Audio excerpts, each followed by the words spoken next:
You there! Are you here for the march? It doesn't start until later, but you've still got time to find a spot.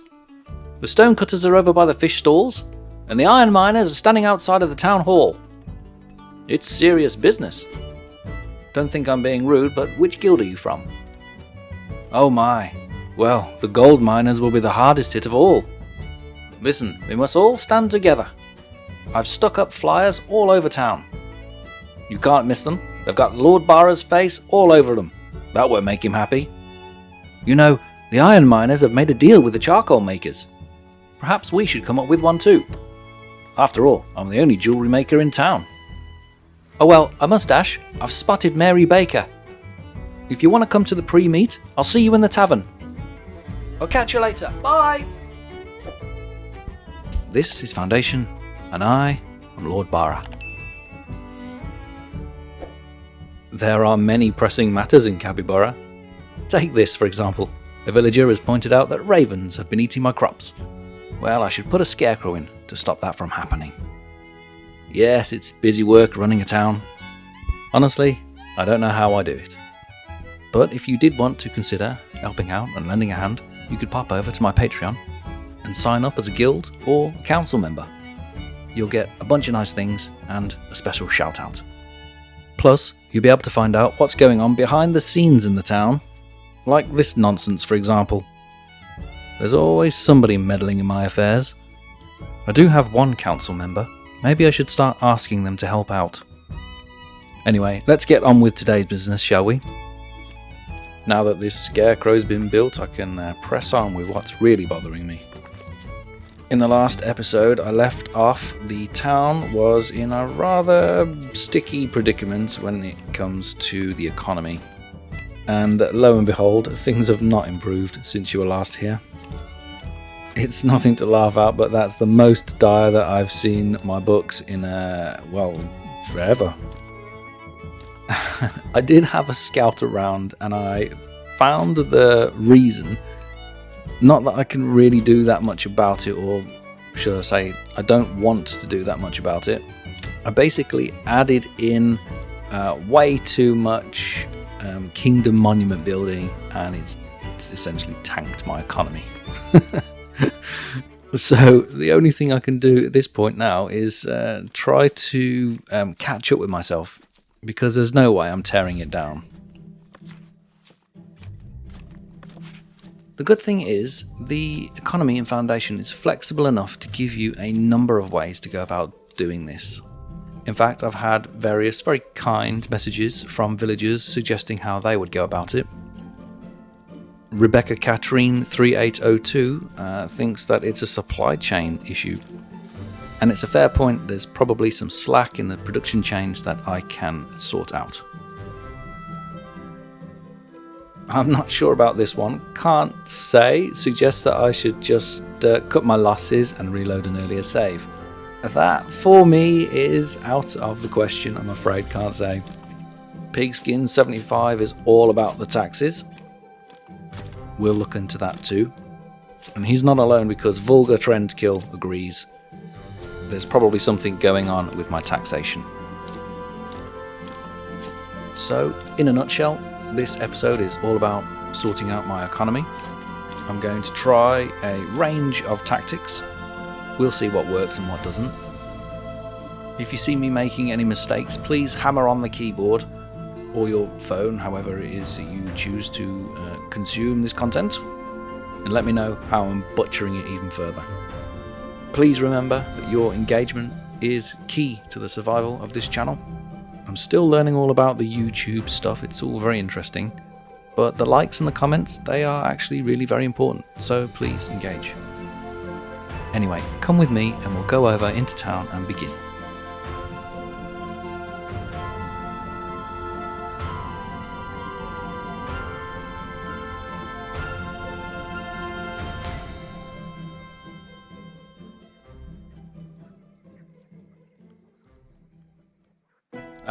Capybara Market. It's where all newcomers arrive, so let's grab a pair. Because the first thing that I would like to do is go over to my hilltop mining village, where for a long time I've been operating this gold mine with only 2 villages, so let's fill that up and try to maximise that. That's been a long time coming, and I haven't done it because I haven't really needed to be fair. The economy's always been just fine. Now that it's starting to crumble a little bit, I think it's about time that I started to fill those gaps in. Now, there are 2 other nodes with 3 mines on this map, so I could potentially set up another 2 of these mini mining villages. They're quick and easy, but I'm going to try to fix what I've got now instead of expanding. Let's take a closer look at the books. This is the budget page, and I have spent way too much time in here trying to figure out what was going wrong. And the reason it's had me scratching my head is because, well, 2 things. Firstly, there are some numbers that jump out at you, like common clothes, for example, which is 0. Gold bars below that is also only at 9, and this is obviously what happened last month. But I know, without looking at it, that all of the exports that I do are above 100. So you can check that either in the book, or you can look on a particular resource here and check it. Common clothes is at 91 total amount in the town, so clearly I'm never going to do any trade with that. I'll need to get that number up above 100 in order to start selling that again. But the other thing that was confusing me was these numbers were fluctuating wildly from month to month. Some months they were good, and some months they weren't. Now, I still haven't decided what the reason for that is, so while I ponder on that, I'll start with what I know. And so if I want to improve some of my production chains, that probably means that I'm going to want to invite some newcomers, some new villagers into the town, and that also means that it's going to have an effect on, firstly, food, and also housing availability. I am out of space in Capybara. So maybe some expansion? I could continue to expand here in the south, or deforest a small area on the north side, but I don't really like the feel of that. There's an area on the way up to Hilltop. If I did go south, that would encourage me to put another mining village in, or there's an alternative option. But this is kind of how I like to go about it in a more organic sense.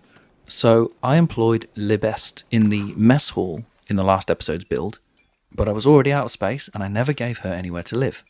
So it makes sense to provide her with some housing and let that inform me where the town should grow. And it kind of makes sense to expand into the forestry area here, which will start leading me up to another mining settlement. No doubt I'm going to have to come back to this area again and again in order to just kind of finesse the buildings a little bit. What I don't want to do is confuse this area with the aesthetic of what's inside the walls of the town. It's a separate district, it's outside of the walls, it should have its own flavour. We'll let Libest discuss with the Builders Guild how best to go about building those houses, and we can go ahead and start looking at more important business in the town. Because, according to the Royal Book, the most undersold product in the town was common clothes. So the first thing that I feel like should be done is to just try to maximize that production chain. And there are 2 ways to go about it. I can either promote everybody that's in the production chain, or I could build some new buildings. What I think I'll do is both.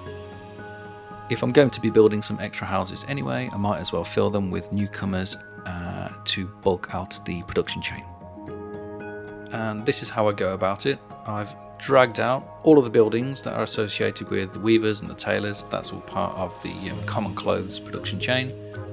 And like most of the production chains in the game, it's a 2-to-1 ratio. So I've got 3 weavers and 2 tailors, which means that I'm lacking at least 1 weaver.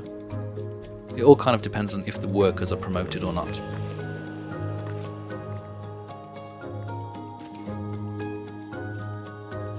Let's start with this tailor here over in Riverside. They're like 75% efficient, so not too bad. There'll be there's one serf in there. And this weaver's hut is only 50%, so they're both serfs. And this weaver hut, 100%, that's great. This tailor is only 50%, so I don't know what's going on there. Let's get them out. But obviously the first port of call is to get some promotions. So here I found 4 serfs and 2 commoners, which were all preventing me from having 100% efficiency in those 2 buildings. I'm more than happy to promote those serfs, but I'm going to keep the commoners as they are. I don't want to have too many citizens running around. Here's 1 more serf to promote. That'll do for the time being. I'm happy to promote the serfs to commoners, but I don't want to have loads of citizens running around. 1 thing at a time, please.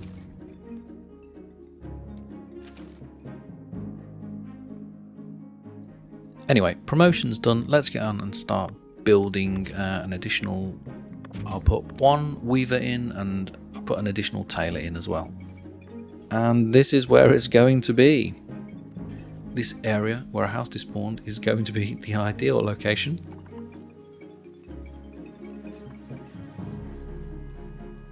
It'll fit in quite nicely next to this cheesemaker and this bit of treasury.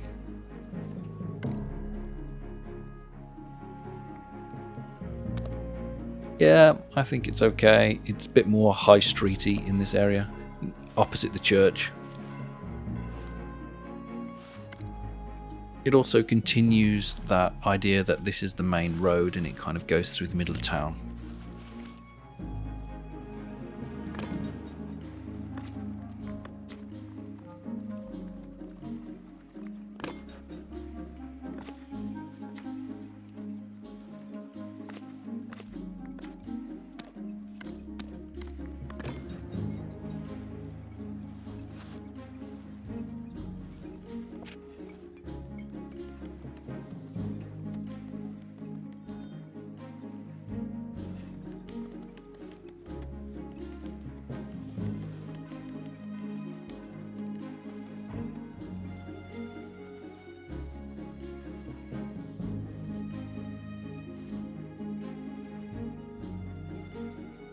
Weaver's huts take 2 serfs but are ideally suited to a commoner.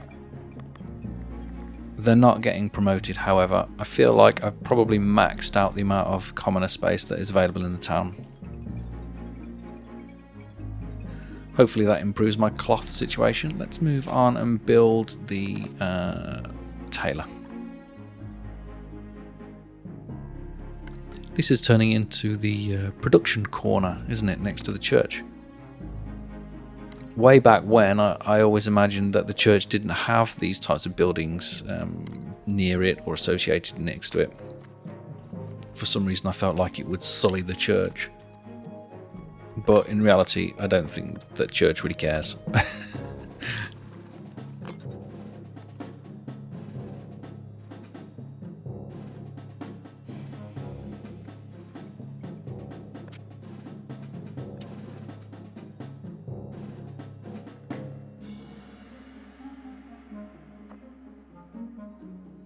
The tailor takes 3 serfs but is best suited to a citizen. They are definitely not getting promoted to citizens. In fact, I don't think their citizens would be able to work here. They're probably too far away. I've only got citizen housing available over in Riverside, so it's probably a bit too far for them. Through the magic of editing, I waited a little while and storage has gone up, so I've got 70 common clothes now, but it's still not made that much of an impact. I think I'm underestimating the amount that my town is consuming. It seems by a lot. I'm going to let that rest for the time being though, just in case, and move on to do a little bit of administration while I'm here. I don't know if you do this, but I have 4 warehouses distributed throughout the town. I have 1 at either side of the town, which is next to a gatehouse, an entrance into the town.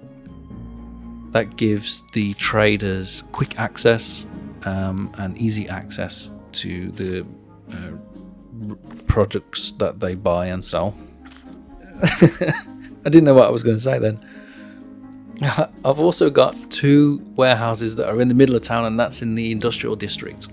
I'm calling those goods warehouse A and B. I don't expect that any trader ever really goes here. This is more just for storage of raw materials so that the production buildings can get quick access to them. In theory, that makes the supply chains efficient. In practice, it doesn't really work that way. What I'm doing here to smooth things out a little bit is I'm going to move some of the products that is in one of the trading warehouses into the other trading warehouse. Specifically, things that I don't trade or don't trade very often. Now, that's not going to have an effect on my economy, but what I hope it will do is it will free up a bit of space in the most used trade warehouse, so that I can fill it up with additional raw resources to just make the supply chain a little bit more efficient. One of those things, for example, is glass. I don't use glass for any other reason than to build the citizen housing and also to put in stained glass windows. Now, I don't actually have any stained glass windows in Capybara. This isn't a town that's focused on the monastery, but glass does sell well if you decide to mine it, which I don't. So alongside steel, which I've just placed in here, it's also going to be something that's not used very often. The reason I've put candles in here is because the candle maker is in the Riverside district, which is nearby this warehouse. So at the moment, he's having to travel really very, very far, all the way over to the Capybara Market warehouse in order to drop off his bits and pieces. Hopefully that'll smooth things out a bit.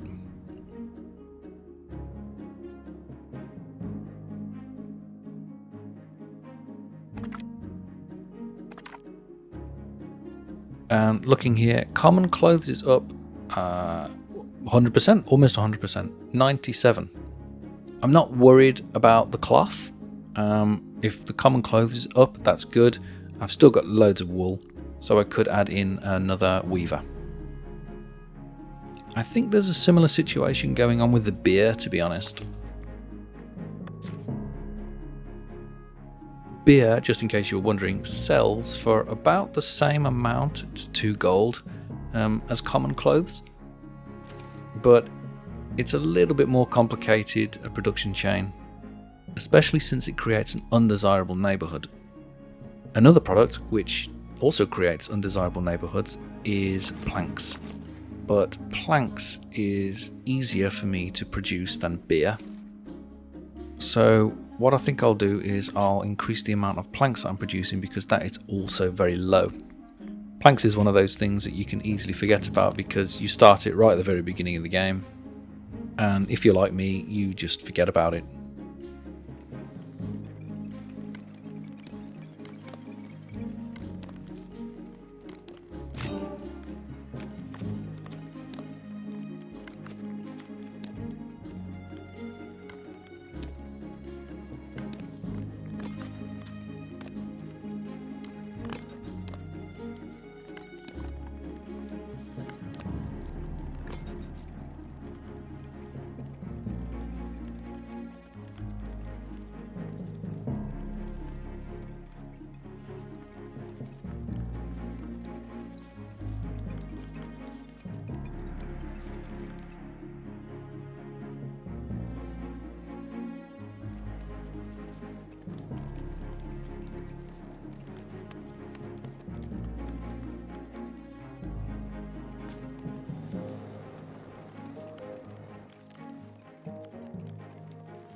The sawmill requires 3 serfs.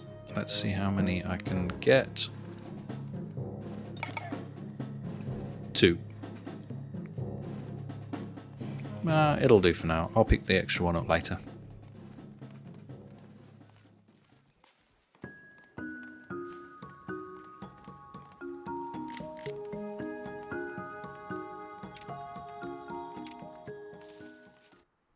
Much as I would love to just continue to build, I think I should have a look at another avenue as well. If I'm producing more produce, then in theory, I should be able to sell more products as well. So I'm going to have to look at upgrading my trade routes further. I already did upgrade them a little bit. I'll kick it off with the middle upgrade. It's 100 stone for that one. I've got plenty of stone.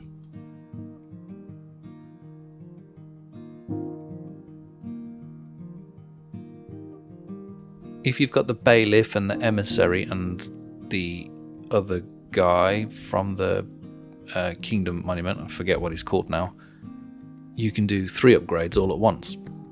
I rarely use it like that, but it just so happens in this situation it's gonna be very helpful.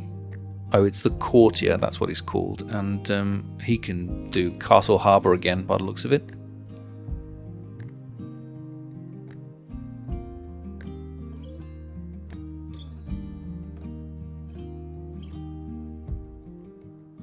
There are some that are locked, and that's because I don't have the available resources. But I've got enough tools to invest in Tropbury. That's 50 tools, that'll do.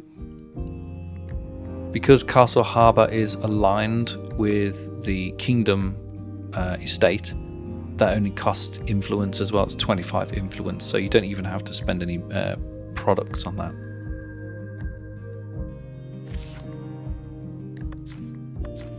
I'll look at taxes in a minute, if that's okay.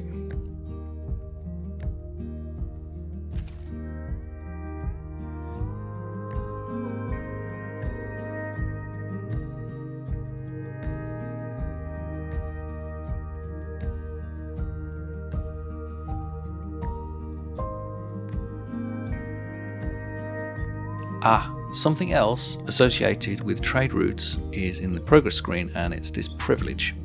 It's the last privilege that's available to me, and it's coming from the Clergy estate.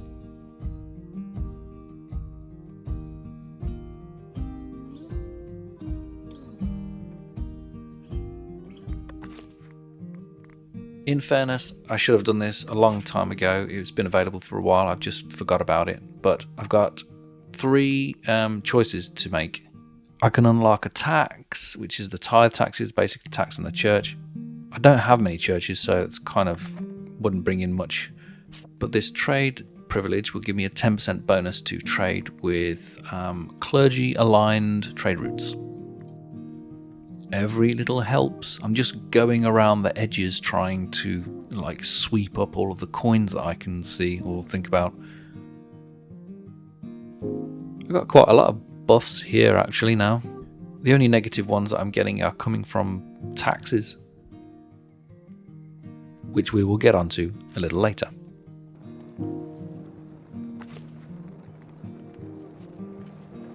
Let's just check back in with the budget, see how it's going. And by the looks of it, clothes, common clothes are back in the game, 77. 0 last month, which is a bit concerning, but maybe this is the first month that I've been making money with them. Also a little bit concerning, barrels is down to 0, but the month isn't over yet, so maybe I've got time to catch up on that.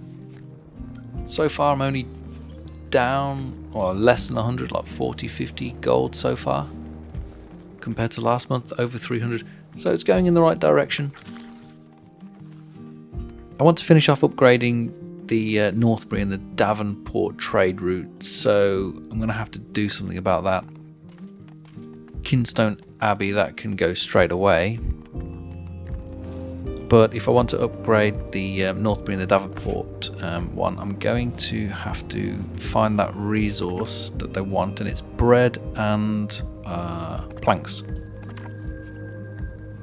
They want 150 planks in storage, so what I'm going to do is stockpile that. I'm only 20 odd planks off, so it shouldn't take too long.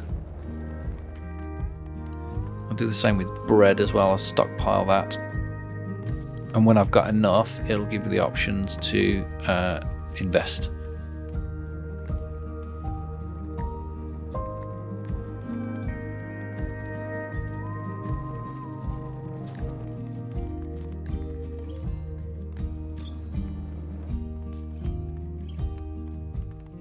There we go, there's Davenport available now for our 150 planks.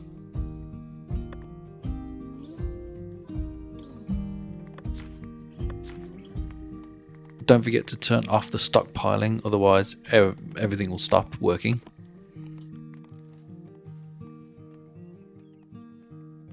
While we're waiting for that to happen, it just occurred to me that when was the last time I actually looked at my overall taxation? If I right click this, I should be able to see, oh, there are a lot of available coins there. In fact, some of them are red, which means that they've never been collected. Let's invest in Northbury trade route while we don't forget.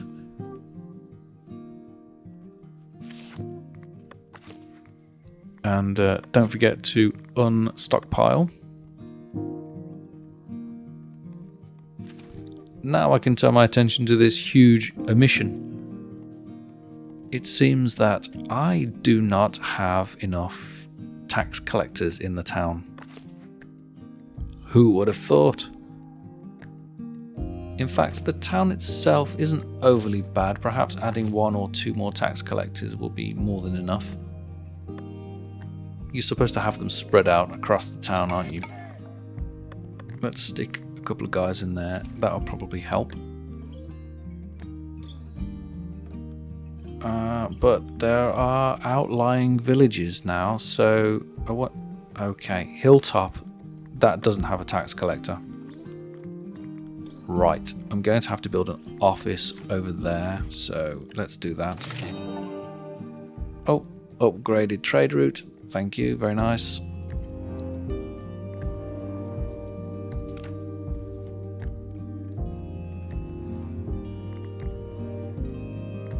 Let's build a vestibule for a tax collector up on the Hilltop mining village.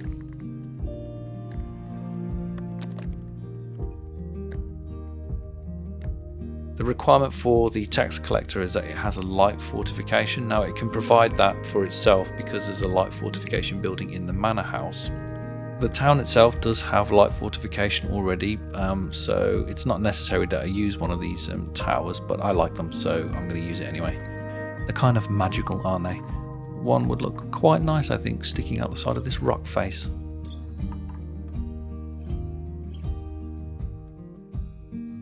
Like a wizard's tower.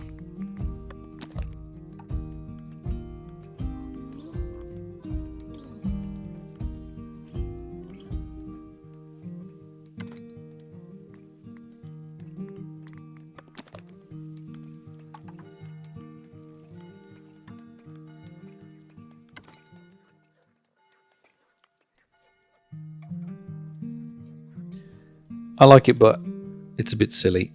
Also, he's quite far away from where he's going to be working, so I think I'll move him.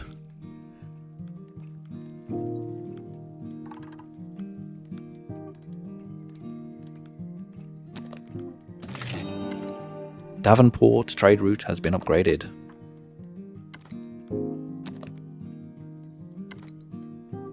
There's a little space just in the walls of this village. It looks like I intended to put a building here but never got around to it. I must have forgotten.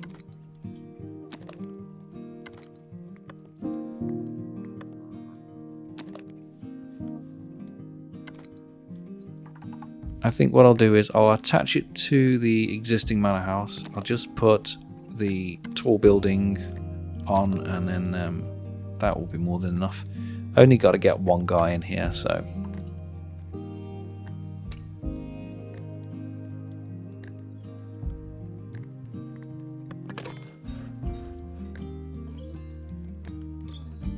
it's going to be much too early to tell whether or not the tax collectors are doing anything, because it'll take them at least 1 month to catch up, if not more.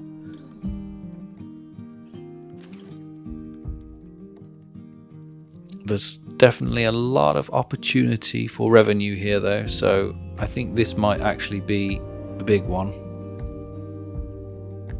West Caphamfield has its own tax office, yeah it does, and it's got put a tax collector in there as well, so that's all working as it should.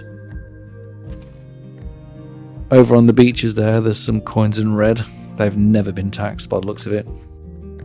I bet they're feeling pretty chuffed with themselves. Don't you worry, guys, I've seen you, I'm coming for you.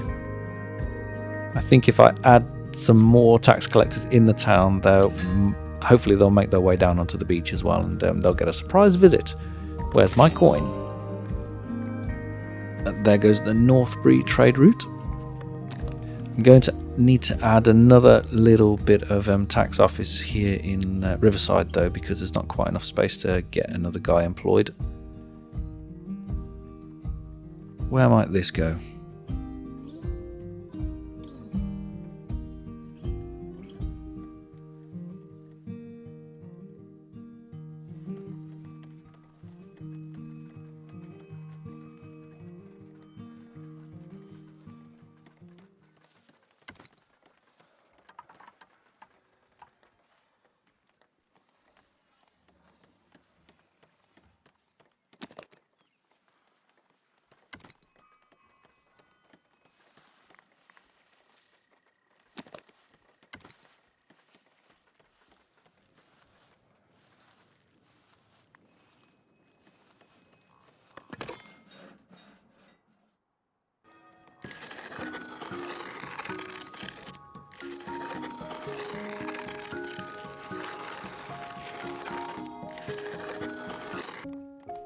Well, I've been waiting and waiting, and things are improving.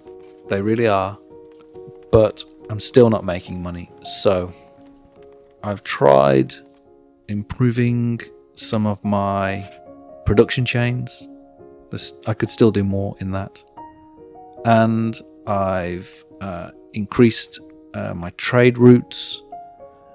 And I've added some additional tax collectors in. That made a big difference. But one thing that I haven't tried is an additional tax. So in the progress screen, there are several additional taxes that you can have. And here they are. You can tax the windmills, the taverns, the mines, the kitchens. Choice is yours. You can tax them all. I'm going to go with mining taxes. Pretty sure I've got more mines than windmills and more mines than taverns. So I think that's probably my biggest earner. It does have an effect on happiness. It's a small global effect, unlike the individual taxes for serfs, commoners and citizens. So those will have their own negative debuffs depending on if it's a serf or a commoner or a citizen. Whereas the mining taxes, that affects the whole town. Don't forget to activate it by going into the Royal Book and going to the taxation screen, and it's one of these. It'll appear at the bottom there, and it's just a tick that you have to put in the box to say, yes, I want to do this tax. And you can stop it anytime you want, but that's up to you.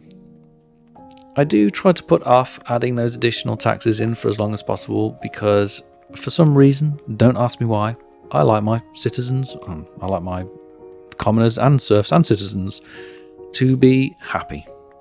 You know, it's just the kind of lord that I am. Like right now, I'm just about to start making money again, and I'm going to do something nice for my villagers. These villagers that live outside of the city walls here in the south, in the forest lands, they're currently living in the lowest quality and also the lowest density housing. I want those houses to upgrade to the second tier density so I can fit some more people in. How kind am I? What I'm going to do is I'm going to add some light fortification from these towers, from the castle monument in the wall here, to give an area of effect just to these two houses or in their immediate vicinity, and they'll upgrade.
There you go, just as I hit build, I'm starting to make money again. If you think I did a good job and I solved the problem, hit the like. If you thought I did a bad job and you could have done a better one, let me know in the comments.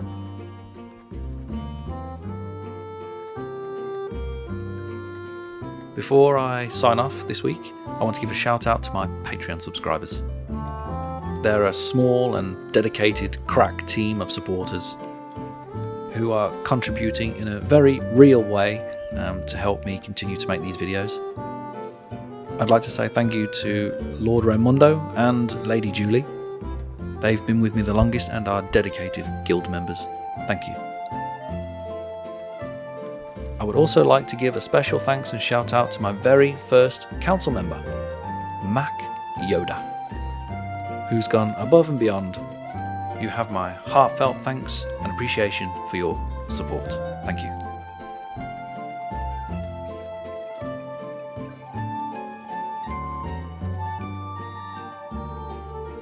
Well, that's all I've got time for this week. Less thrilling than usual, but essential work, I think you'd agree, if we want to continue building the town. So I'll just say, if you have been, thank you for watching, thank you for listening. Don't forget to leave the likes and comments and all that good stuff. So until next time. This has been Foundation, and I have been Lord Bara.